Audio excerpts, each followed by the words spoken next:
À fin 2024, le marché est en baisse, ce qui n'est pas arrivé depuis plus de 10 ans. Le marché du luxe a toujours été en croissance sur les 10 dernières années, avec des croissances positives entre 6 et 8%.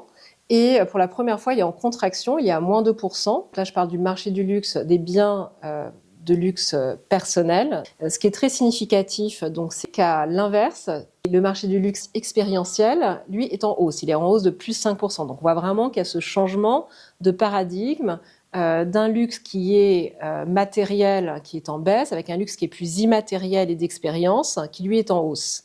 Donc, par exemple, l'hôtellerie est en hausse de 4%, la gastronomie, le fine dining est en hausse de 8%, et les croisières sont à plus 30%. Donc il y a vraiment un changement aussi là, de mentalité, d'évolution et d'attente chez le client. Les prix dans le luxe depuis 2019 ont augmenté de 25%. Un deuxième point qui est très important, c'est que la confiance dans la valeur perçue des produits et donc dans ce qui fait le luxe des produits s'est érodée. Et donc il y a des questionnements plus importants sur quelle est la vraie valeur de ce produit après ces hausses de prix successives, parce que la qualité, la créativité, l'innovation n'a pas forcément suivi et n'a pas évolué de manière identique. Un deuxième point qui est assez intéressant, c'est que il y a une forme de lassitude du luxe. Il y a une saturation de la part des clients face à une surreprésentation du luxe. Le luxe est partout, dans les produits, dans les communications, dans les boutiques, dans les événements. Et en fait, le luxe déjà se banalise. Derrière cette perte d'exclusivité, il y a effectivement cette émotion et cette désirabilité du luxe qui est remise en question.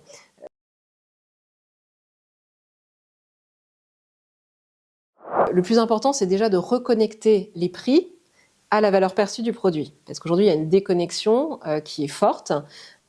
Donc, il y a un travail à faire sur le produit qui est bien sûr de rééquilibrer les prix, mais également de revenir à des produits qui intègrent de la valeur ajoutée et qui soient réellement perçus par le client. Donc, travailler l'innovation produit, travailler la créativité et la singularité du produit, la qualité et la technicité, enfin tout ce qui fait que le produit a une valeur ajoutée qui justifie son positionnement prix. Ce qui est important, c'est que la croissance vienne des volumes, parce que c'est le marqueur du succès du produit auprès du client.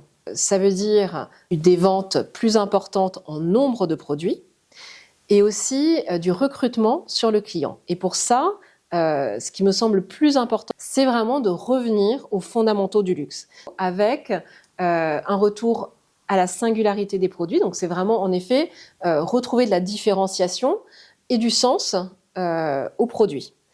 Et cela, on va dire, au-delà des tendances. Parce que l'objectif, c'est vraiment de revenir à un produit du temps long, et non pas un produit du temps court qui, lui, de nouveauté en nouveauté, de drop en drop, de collab en collab, fait que sa durée de vie, elle est très courte et qu'en fait, on se retrouve à nouveau dans ce cycle de saturation que vivent les clients.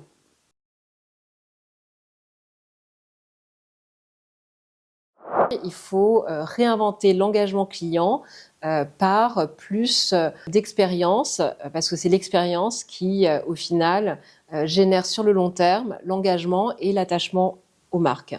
Les nouvelles générations, elles attendent en fait une relation aux marques qui soit beaucoup plus authentique, beaucoup plus personnalisée. C'est le travail de la marque d'arriver à transmettre toutes ces valeurs et ce qui fait son ADN et sa richesse aux clients. On le voit dans les expositions thématiques de grands succès chez Dior, dans la joaillerie. Et enfin, donc comment renouveler cet engagement et cette expérience, il faut avoir en tête deux choses. Donc, tout d'abord, le fait que le luxe se vit dans l'achat et l'expérience d'achat. Aujourd'hui, les achats de luxe se font pour 10 à 20% dans le digital, mais c'est toujours près de 80% en point de vente, en retail, dans des boutiques.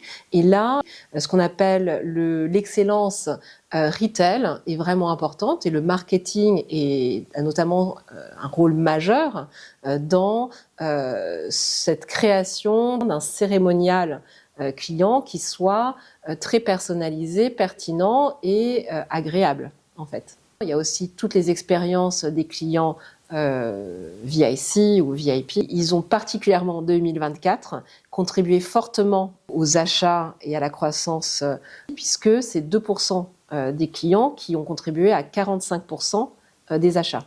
Donc c'est une clientèle qui est vraiment très importante et qui est fidèle aux marques parce que justement les marques investissent dans ces expériences exceptionnelles, sur mesure, personnalisées avec ses clients.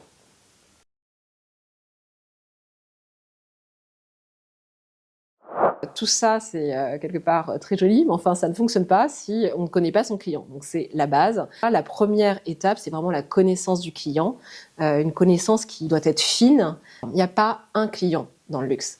Il y a vraiment plusieurs clients parce que d'abord, c'est un marché qui est global. On a différentes nationalités, toutes les régions sont représentées, il y a des spécificités culturelles par pays, donc il faut vraiment intégrer ces spécificités culturelles, il faut intégrer des attentes qui sont très différentes et le client du luxe, suivant son âge, son pouvoir d'achat, ses envies, va être vraiment très différent. Donc connaître le client du luxe, c'est vraiment une gageure et pour ça, il y a différents relais. On a des relais qui sont très importants, qui sont qualitatifs, qui sont ceux du terrain. Donc je pense aux vendeurs, aux grands vendeurs, aux ambassadeurs de marque qui, eux, connaissent extrêmement bien leurs clients, partagent cette connaissance du client, encore faut-il l'utiliser pour avoir des stratégies clients qui soient adaptées et sur mesure. Et ensuite, bien sûr, aujourd'hui, on ne peut plus se passer du côté quantitatif avec les données clients qui sont remontées des boutiques sur les transactions, avec le CRM et avec les données de l'e-commerce. Donc tout ça, c'est vraiment un vivier de données quantitatives et qualitatives qu'il faut exploiter, connaître pour ensuite ajuster les stratégies clients.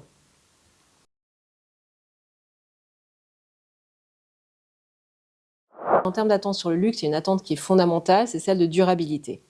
On a vu que les clients, ils sont en attente de sens et ils sont en attente en fait d'un luxe qui soit beaucoup plus responsable, avec un impact positif pour la planète, un impact positif pour les communautés aussi.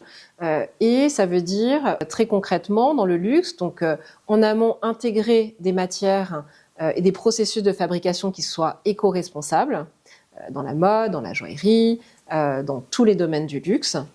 C'est valoriser aussi la seconde main, l'upcycling, l'économie circulaire, puisqu'on sait que le luxe, dans certaines catégories de produits, est fortement impliqué dans le stock, la surproduction. C'est toujours très difficile, bien sûr, de faire le prévisionnel.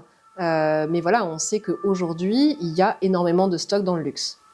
Et également au niveau des matières, l'upcycling est intéressant, les maisons le font déjà. Hermès, avec sa marque Petit H, le fait avec les chutes de cuir, par exemple. Et je pense qu'aujourd'hui, l'un des enjeux les plus importants, c'est comment évaluer ces engagements sur le long terme avec des KPI, des indicateurs de succès qui soient pertinents et qui s'améliorent dans le temps en fait. Pour moi, le marketing est vraiment au cœur de cette transformation parce que c'est une transformation qui va s'appliquer aux produits, aux clients et aux valeurs de la marque.